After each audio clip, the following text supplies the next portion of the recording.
이 세상에 우리가 세상살이 할 때에 생각지 않는 일들이 많이 생기죠. 삶이 꼬이기도 하고 실마리가 풀어지지도 않고 그 앞뒤가 꽉 막혀 있고 어쩔 수 없는 상황에 놓여질 때 있지 않습니까? 사방을 둘러봐도 탈출구가 없는 것.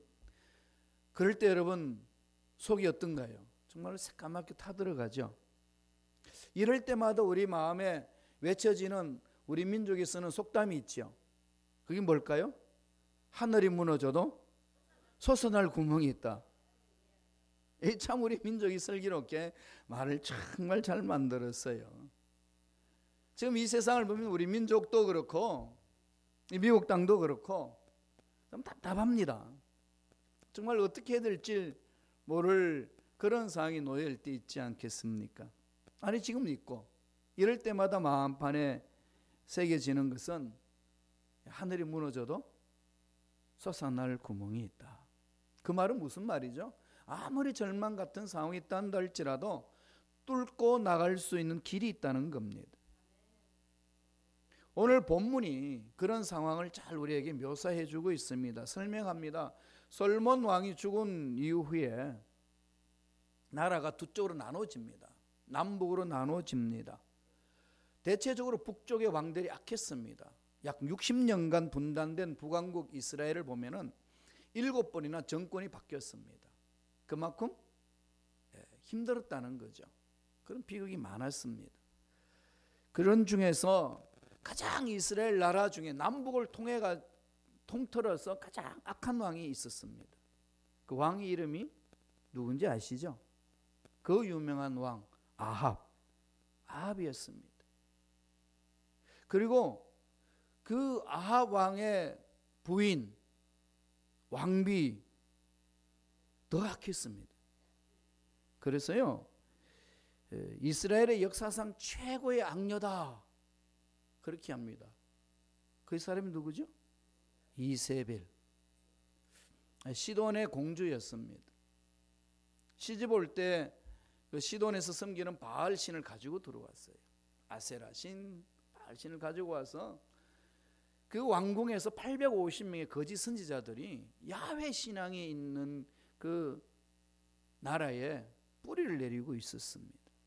그러니까 그 나라가 어떻게 했습니까? 하나님을 섬기지 아니하고 우상 숭배하는 그 나라는 가장 힘든 상황 아니겠습니까? 흑암의 세력이 판치는 정치적으로도 힘들고 종교적으로도 힘들고 그러다 보니까 도덕적으로 다 부패하여서 극에 달하고 있는 상황입니다. 정말 하늘이 무너진 상황이에요. 이게 뭐 어떻게 할 수가 없는, 손을 쓸 수 없는 그런 상황에 처해 있을 때에 정말로 하늘이 무너져도 하나님은 솟아날 구멍을 주셨습니다. 어떻게 주셨죠? 본문에 잘 말씀해 주시죠. 엘리야를 보내줍니다. 하나님 역사 속에 엘리야를 내보내줍니다. 그래서 하나님 엘리야에게 말해서 엘리야에게 말씀합니다. 야 왕궁 앞에 가가지고 사람들 불러놔 놓고 큰 소리를 외쳐라. 그게 오늘 읽었던 열왕기상 17장 1절부터 시작합니다. 거기 보면은 길르앗에 우거하는 자 중에 디셉 사람 엘리야가 아합에게 말하되 내가 섬기는 이스라엘 이 하나님 야훼께서 살아계심을 두고 맹세하노니 내 말이 없으면 수년 동안 비도 이슬도 있지 아니하리라 하니라. 엘리야가 왕 앞에 외칩니다. 이슬이 끊어지는 그런 일들이 수년 동안 있다는 겁니다. 우리에게는 이슬이 별 아무것도 뭐 영향이 없는 것 같지만은 이스라엘 백성들이 맞이하는 이슬은 생명줄입니다. 그 이슬로 인하여서 곡식들이 자라고 농작물을 재배하는 겁니다. 그게 멈춰지면 어떻게 되는 거죠? 완전히 절망 상황 아니겠습니까? 엘리야가 이런 심판을, 이런 하나님의 심판을 왕궁 앞에 가가지고 백악관 앞에 가서 청와대 앞에 가서 외치는 겁니다. 당당히 선포하는 거죠. 그럴 때 하나님이 엘리야에게 또다시 말씀합니다. 그게 열왕기상 17장 2절 3절이에요. 야훼의 말씀이 엘리야에게 임하여 이르시되 너는 여기서 떠나 동쪽으로 가서 요단 앞 그릿 시냇가에 숨고, 그릿 시냇가에 숨으라는 겁니다. 외치게 한 다음에 숨으라는 거죠. 하나님은 그렇게 외쳤던 선지자를 이제 보호하셔서 그 선지자를 통해서 하나님이 하실 일이 있기 때문에 그런 지시를 내렸습니다. 그런 이스라엘 백성들이 살아나갈 수 있는 길을 열어준 거죠. 누구를 통해서? 엘리야를 통해서. 하나님이 하시는 방법은 선포하게 하고 하나님이 보호하시고 숨겨놓습니다. 이런 일련의 사건을 보면은 하나님이 엘리야도 세우고 이스라엘 백성들도 살리게 하시는 하나님의 위대한 프로젝트가 숨어 있다는 것을 볼 수 있습니다. 어떤 말씀을 주셨는지 한번 보지요. 열왕기상 17장 3절 4절입니다. 우리 다 같이 한 목소리로 합독하시겠습니다. 너는 여기서 떠나 동쪽으로 가서 요단 앞 그릿 시냇가에 숨고 그 시냇물을 마시라. 내가 까마귀들에게 명령하여 거기서 너를 먹이게 하리라. 지금 하나님이 절망 가운데 빠져있는, 즉 하늘이 무너진 상황에 빠져있는 이스라엘 백성들을 살려내기 위하여 하나님은 엘리야를 보내셔서 솟아날 구멍에 길을 열어줍니다. 어떻게 열어주시나요? 첫째로 하나님의 약속의 말씀을 통해서. 언제나 하나님 행하시고자 하시면은 언제나 약속 말씀에부터 먼저 줍니다. 약속의 말씀을 붙들고 나가셔야 돼요. 우리가 믿습니다라고 외칠 때 뭘 믿을까요? 약속의 말씀이 없으면 뭘 믿습니까?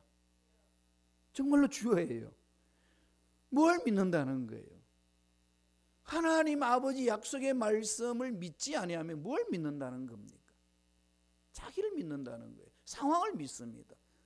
그건 늘 이성적으로 분석하고 판단하는 거죠. 거기는 기적 없습니다.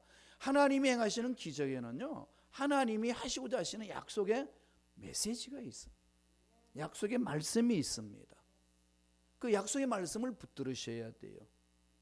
그래서 우리 믿음은 약속의 말씀이 그대로 될 줄로 믿습니다. 이렇게 고백하는 거예요. 약속의 말씀을 붙들지 못하면 그 믿음이 생기지 않습니다. 그건 자기 신념이지. 하나님이 하시고자 하시는 그 역사는 일어나지 않는다는 겁니다. 믿음과 신념은 정확하게 구분해내야 합니다. 약속의 말씀을 붙드는 자가 믿음이 있는 자라고 이야기를 합니다. 어떤 약속의 말씀을 주시나요? 읽었습니다만 한 번 더 읽겠습니다. 열왕기상 17장 3절 4절입니다. 다 같이 읽겠습니다. 너는 여기서 떠나 동쪽으로 가서 요단 앞 그릿 시냇가에 숨고 그 시냇물을 마시라. 내가 까마귀들에게 명령하여 거기서 너를 먹이게 하라. 시냇가에 숨고 시냇물을 마시라. 그리고 먹을 거는 까마귀들에게 명령해서 먹이게. 인간들이 할 수 없는 것은 하나님이 개입하셔서 하나님 행하실 때에 하나님 만져주시면 된다는 것은 아니겠습니까? 하나님 일을 행하실 때에 명령하시고 명령만 하시는 것이 아니라 언제나 약속의 말씀을 주시고 약속의 말씀을 붙들고 나아갈 수 있도록 길을 열어주십니다. 정말로 하늘이 무너지는 같은 그런 절망을 느끼십니까? 하나님이 주시는 약속의 말씀을 붙드시기 바랍니다. 약속의 말씀을 잡으셔야 돼요. 그냥 달려들지 마시고 그저 답답해가지고 하소연만 하지 마시고 하나님 아버지께서 네 상황 속에, 이 절망 같은 상황 속에 하늘이 무너지는 듯한 문제 앞에서 하나님 나에게 말씀하여 주옵소서.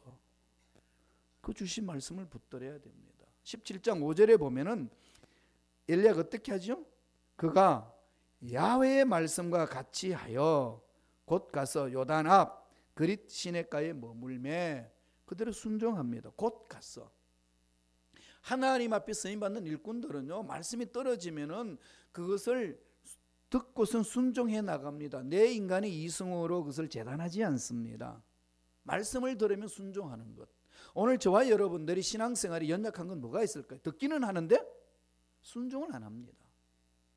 주님이 지상명령에서 마지막에 뭐라고 그랬습니까? 가르쳐 지키게 하라.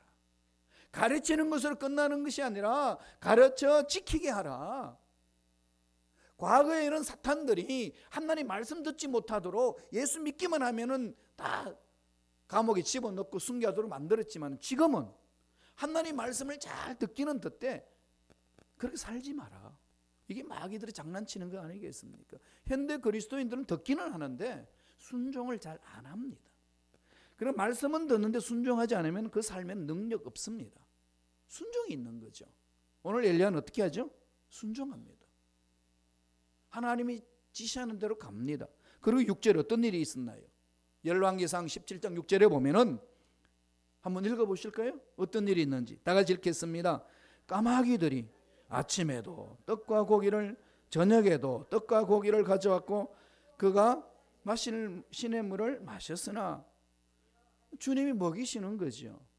주님의 명령에 순종해 나가는 자 하나님 아버지께서 책임져 주신다. 오늘 성서는 우리에게 그렇게 가르쳐 줍니다. 정확하게 아침에도 저녁에도 2번씩 그렇게 떡과 고기를 정확하게 까마귀를 통해서 엘리야를 먹였습니다. 뭘 말씀하시나? 이 말씀을 통해서 하늘이 무너지는 절망 같은 상황 속에서 하나님을 신뢰하는 자들의 삶이란 하나님의 말씀에 순종하는 것이다. 그럼 하나님이 절망을 뚫고 나갈 수 있는 길을 열어주시는 것은 약속의 말씀을 허락해 주십니다. 약속의 말씀을 붙들고 일어서서 하나님 예비하신 복을 듬뿍 체험한 일꾼들 되시기를 축원합니다. 말씀을 붙드셔야 돼요. 하나님 또 말씀을 통해서 솟아날 구멍을 주실 뿐만 아니라 또 어떤 역사를 일으켜 주시나요? 예비하신 사람을 통해서 역사해 주십니다. 하나님 예비하신 사람이 있습니다. 까마귀를 통해서 먹을 수 있고 생활할 수 있도록 만드신 반면에 그 상황 속에서 한계를 느낄 때에 하나님은 사람을 만나게 하셔서 그 사람을 통해서 위대한 일들을 이루어 주십니다. 까마귀를 통해서 음식이 공고를 받았습니다. 그리고 마실 물은 시냇가에서 마셨습니다. 그런데 또다시 엘리야에게 한계가 왔습니다. 17장 7절에 있어요. 보실까요? 땅에 비가 내리지 아니하므로 얼마 후에 그 시내가 마르니라. 여러분 이해되시나요? 전능하신 하나님이 명령하면은 어떤 일이 될 것인지 다 아시는 분인데 시냇가가 반드시 마를 줄 아시는 분이 왜 시냇가에 가서 숨으라고 그러고 왜 시냇가에서는 물을 마시라고 그럽니까? 까마귀에는 까마귀를 통해서 먹을 것은 주시면서 왜 마실 것은 안 주나요? 그 당시엔 코카콜라 회사가 없어가지고 그러시나요? 시냇가가 마르니라. 참 코믹하지 않나요? 시냇가가 말랐습니다. 그러면 엘리야는 어떻게 되죠? 목이 말라서 죽습니다.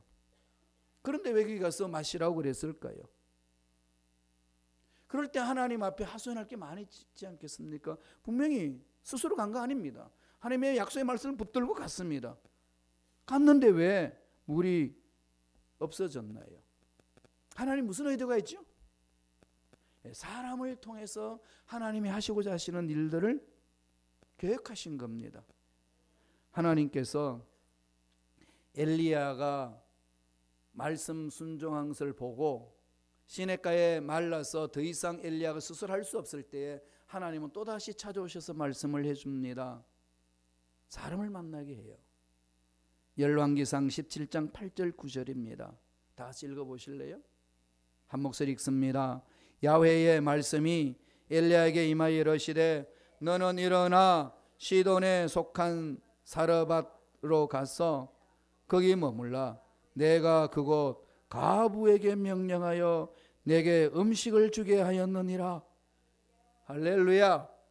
이거 얼마나 멋집니까? 야 엘리야 일어나라. 물 말랐지? 이제 일어나라. 다음 단계 가는 거야. 그 한계 머물 필요가 뭐가 있겠냐? 가라. 엘리야는 처음에는 이해하지 못했지만은 그 상황 속에서 하나님의 음성 듣고 움직입니다. 이게 위대한 일꾼들이 하는 일이에요. 상황이 어렵고 한계가 부닥치면은 이 사람 저 사람 쫓아다니면서 자기 스스로 무엇을 만들지 않고 무릎을 꿇습니다. 하나님의 음성을 기다립니다. 고아의 아버지 조지 밀러가 그랬죠. 조지 밀러가 아프리카 선교사로 가기 위하여서 영어를 배우려고 독일 사람이 있는데 영국 가서 영어 공부하려고 영국으로 갔어요. 그러고 나면 선교사를 가기 위해서. 그런데 길거리 보니까 그 당시 사내 100명 이후라 거지들이 길거리 난무합니다. 근데 버려진 아들이 너무 많은 거죠. 그게 부담을 느낍니다. 기도했을 때 하나님이 그럽니다. 네가 이들을 먹여 살려라. 하나님 전 선교하러 가야 됩니다.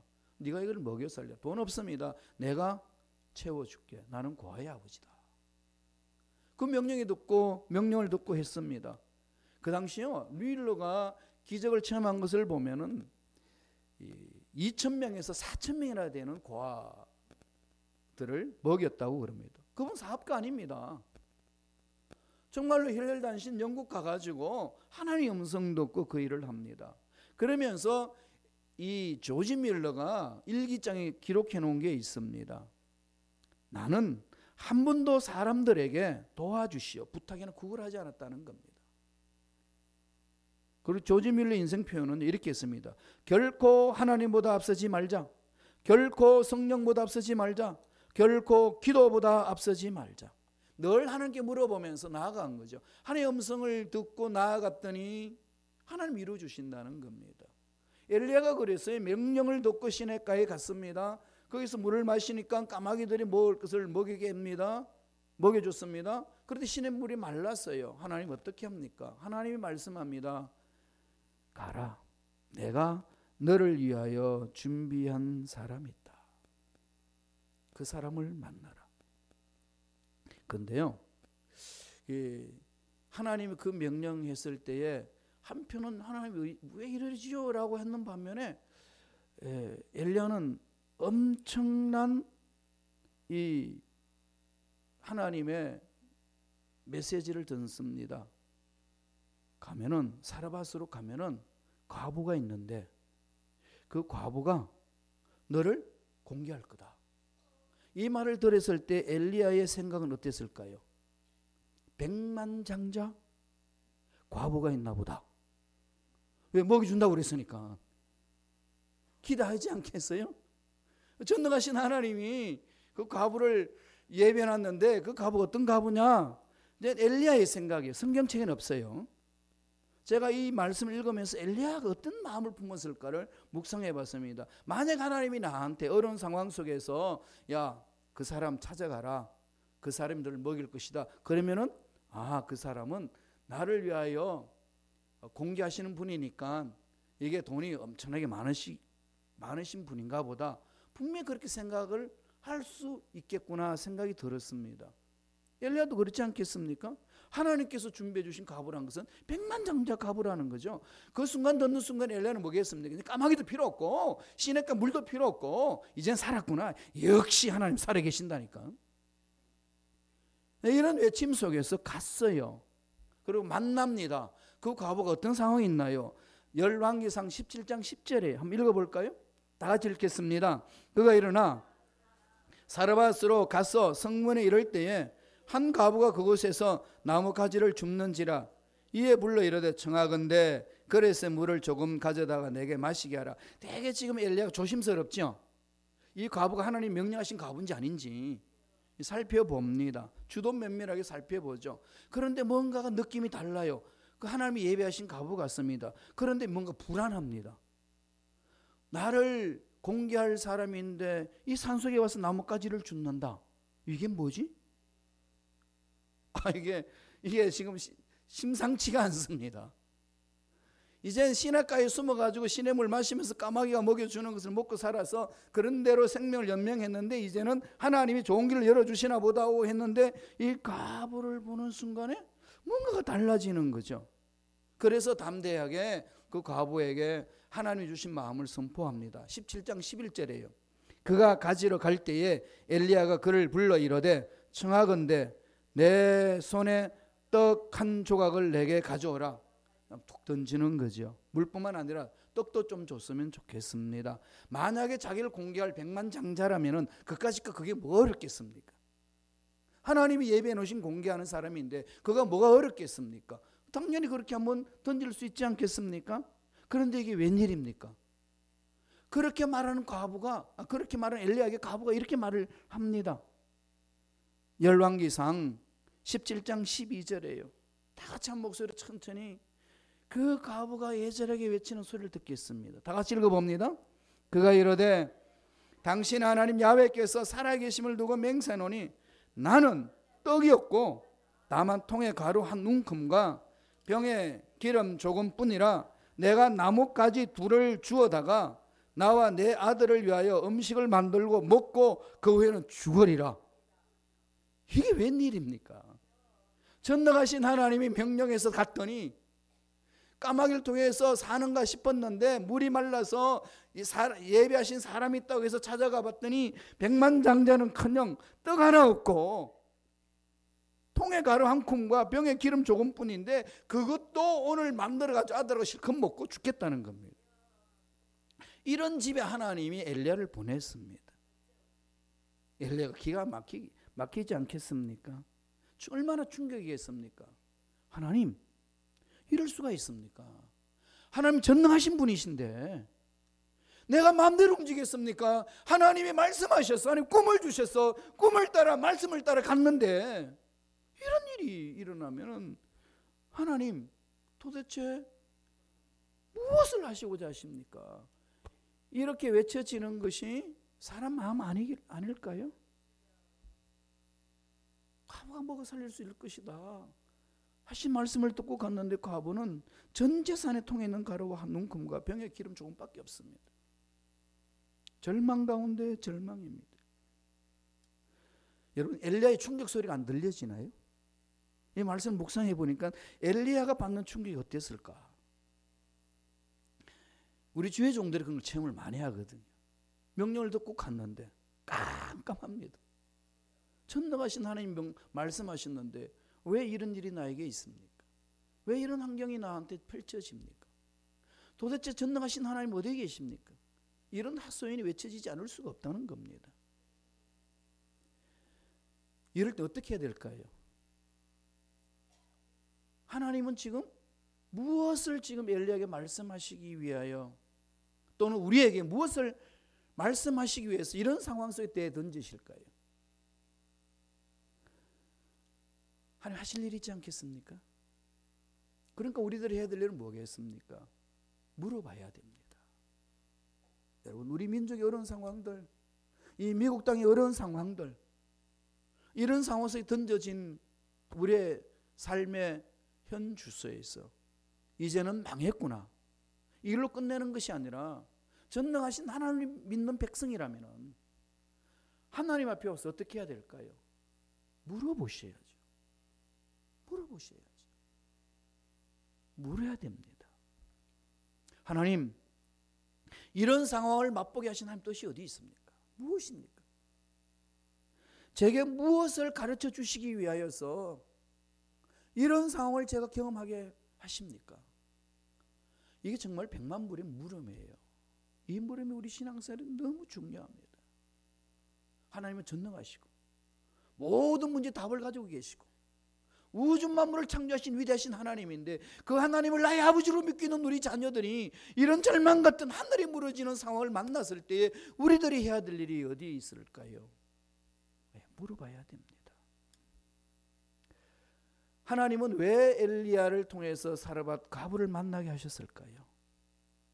하나님이 하실 일이 있지 않을까요? 과부도 살려내고 엘리야도 하나님 앞에 훈련받아서 하나님 일을 감당할 수 있도록 하나님 이끄시는 그 뜻이 있지 않겠습니까? 지금 엘리야는 할 수 있는 게 뭐겠습니까? 과거를 더듬어도 하나님 주신 말씀이요, 까마귀를 통해서 먹게 하신 하나님이시요, 신의 물 마시며 살라고 하셨던 그 하나님이셨는데 신의 물 마르게 하셨고, 그래서 또다시 사람을 만나게 하셨는데 그 백만장자의 사람을 만난 것이 아니라 한 움큼의 그 음식을 해먹고 죽겠다고 하는 그 과부의 집안을 만납니다.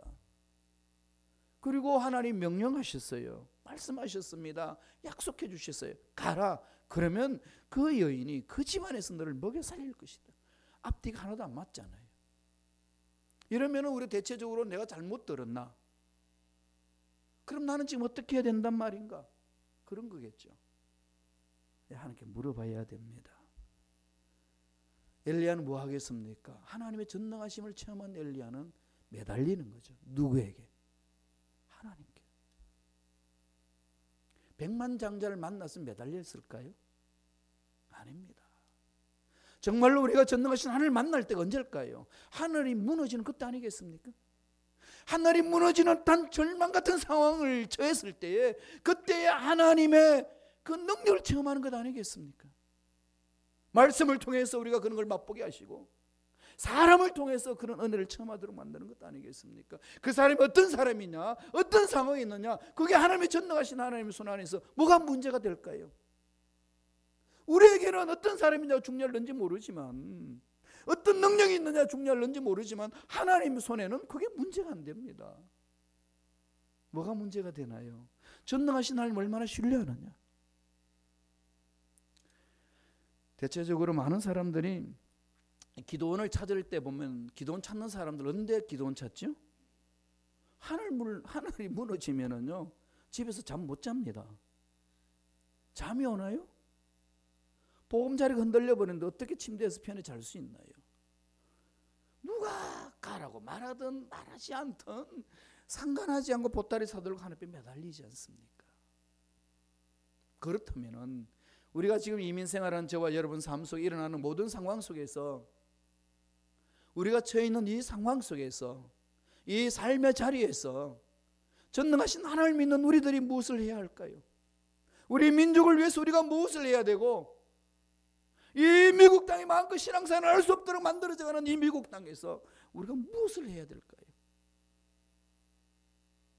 전능하신 하나님께 매달려야 합니다. 엘리야는 비로소 깨닫습니다. 하나님이 전능하심을 드러내게끔 하시는구나. 이 인간이 할 수 없는 절망 같은 상황 속에서 나는 전능하신 하나님만을 위하여, 하나님의 위대하심을 드러내기 위하여 내가 매달리리라. 그 고백 아니겠습니까? 하나님만을 신뢰하는 거죠. 사르밧 가부를 만나게 하신 하나님의 의도는요, 하나님만을 신뢰하게 하셨어. 그 여인이 복을 받고 엘리야가 하나님의 뜻을 행할 수 있도록 하나님 만드시고자 하시는 뜻이 있습니다. 우리 주위에 사람들 만나게 하실 때에 인간적인 눈으로 사람을 보지 마세요. 만약에 인간적인 눈으로 사르밧 가부한테 갔다면 엘리야는 돌아가야 됩니다. 하나님, 이거 아닙니다. 내가 잘못 찾아왔습니다. 하나님이 수많이 사르밧 가부의 그런 상황에 있는 사람들을 만나게 하십니다. 하나님 위대한 역사를 이루기 위하여. 우리는 영적으로 눈이 떠 있지 않으면 그 여인을 차버립니다. 그렇지 않을까요?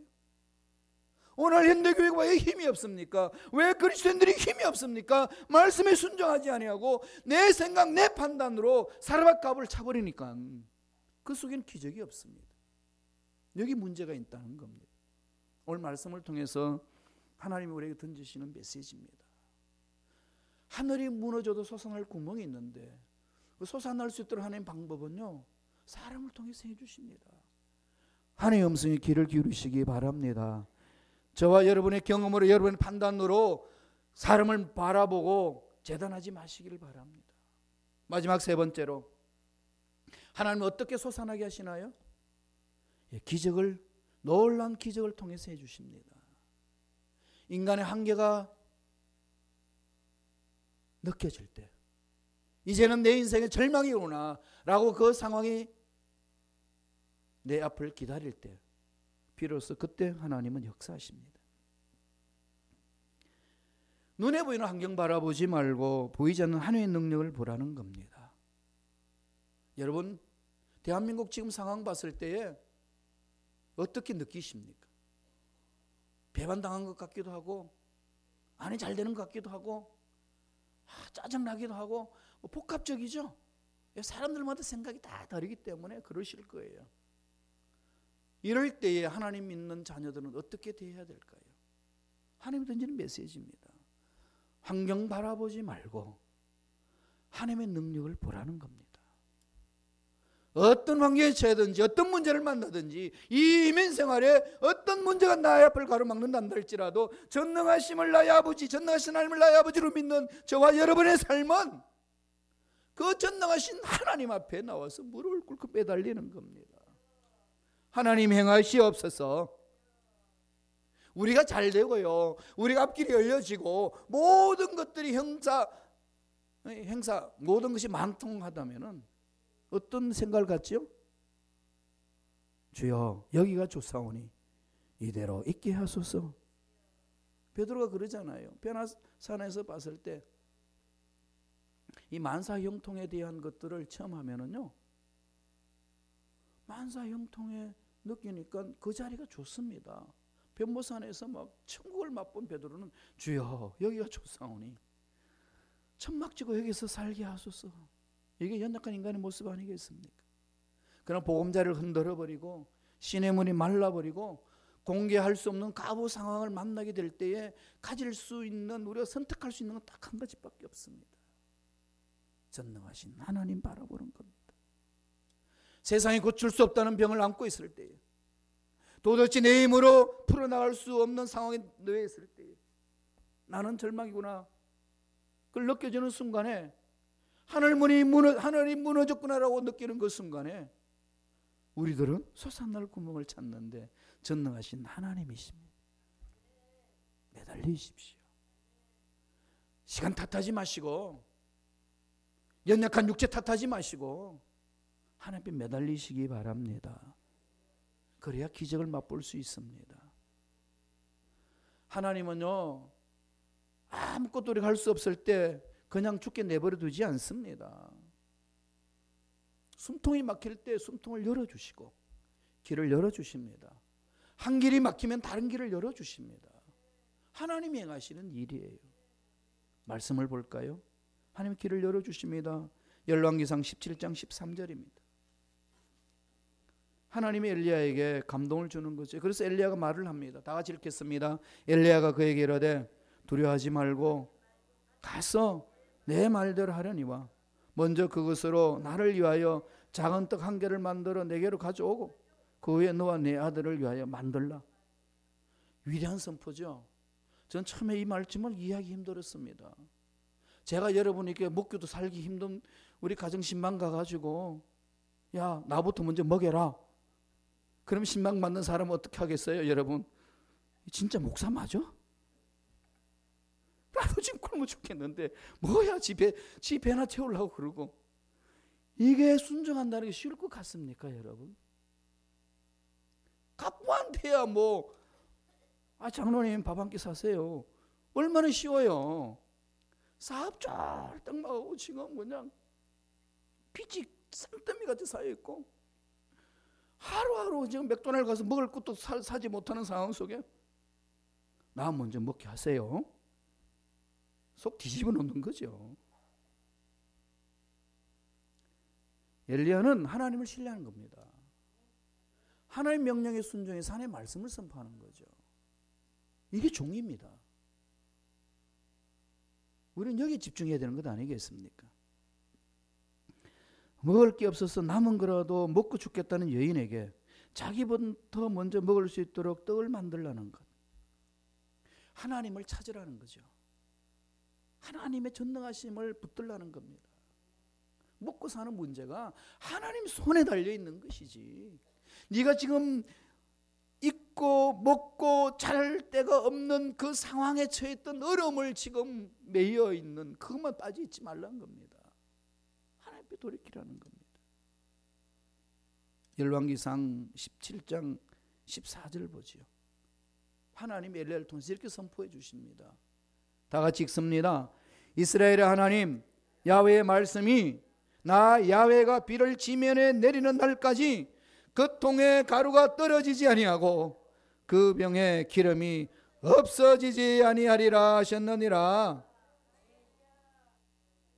엘리야는 그 말씀을 전해주는 거죠. 먼저 그 나라 그 일을 구하라. 그리하면 네가 필요한 모든 것 넘치도록 채워주리라. 그 말씀에 사르밧 과부는 순종합니다. 이 과부도 대단한 여인이죠. 아직껏 한번 해보지 뭐. 이건 무슨 믿음일까요? 무슨 순종일까요? 죽으면 죽으리라. 하나님 앞에 죽겠다고 매달리는 사람, 제가 제 신앙 경험, 제 목회하면서 경험해 봤는데요, 죽이지 않습니다. 정말 죽이지 않아요. 하나님이 세워주십니다. 결론 내립니다. 어떻게 나옵니까? 열왕기상 17장 15절 16절이에요. 다 같이 한 목소리로 천천히 읽습니다. 그가 가서 엘리야의 말대로 하였더니 그와 엘리야와 그의 식구가 여러 날 먹었으나 야훼께서 엘리야를 통하여 하신 말씀같이 통의 가루가 떨어지지 아니하고 병의 기름이 없어지지 아니하니라. 드디어 기적이 일어났습니다. 오병이의 기적을 미리 예시하고 있는 것 아니겠습니까? 오늘날 그런 기적 저와 여러분 삶에 일어날 줄로 믿습니다. 말씀대로 한다는 겁니다. 사르밧이라는 뜻이 뭔지 압니까? 사르밧 감옥에 가라. 사르밧이라는 그 말 자체가요, 훈련입니다. 훈련.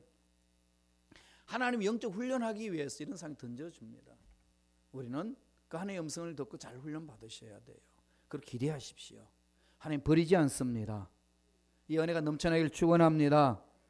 절망에서 기적을 맛보는 희망이 있는 것 아니겠습니까? 여러분 절망 같은 상황이 있습니까? 사업이 안 돼서 한숨이 푹푹 쉬어집니까? 그럴 때마다 외치십시오. 내가 절망을 느끼고 있기 때문에 그래서 잘 되노라. 그래서 나는 성공하노라. 하늘이 무너져도 솟아날 구멍이 있다.